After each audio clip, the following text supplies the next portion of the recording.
Magandang araw sa inyong lahat. Ang kwento na ito ay tungkol sa apat na magkakaibigan. Sa isang maliit na bayan, may apat na magkakaibigan na sina Angel, Annie, Mimi at Yan. Sila ay palaging magkasama at parang di na mapaghiwalay. At mahilig din silang maglaro sa parke. Isang araw, nagpasya silang magtayo ng isang maliit na bahay sa kanilang paboritong puno. Habang nagtatrabaho sila, nagkaroon ng hindi pagkakaintindihan. Si Angel ay gustong gawing malaking bahay, pero si Annie naman ay mas gusto ang simpleng disenyo.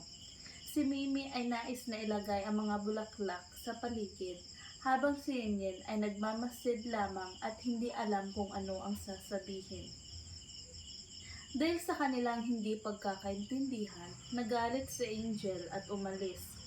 Ang iba ay nagdesisyong ipagpatuloy ang proyekto kahit wala siya. Ngunit habang nagtatrabaho sila, napansin nilang kulang ang saya kapag hindi kumpleto ang pagkakaibigan. Matapos ang ilang oras, bumalik si Angel at nakita kanilang ginawa. "Bakit hindi niyo ako tinawag?" Tanong niya na may lungkot. "Pasensya na, Angel," sagot ni Yan. "Nais naming ipagpatuloy ang proyekto, ngunit wala kaming masayang pakiramdam nang mawala ka." Naisip ng apat na magkakaibigan na mas mahalaga ang kanilang pagkakaibigan kaysa sa kanilang proyekto.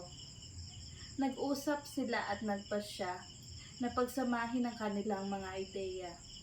Nagtutulungan sila upang makabuo ng isang bahay na mas malaki at maganda kaysa sa kanilang orihinal na plano.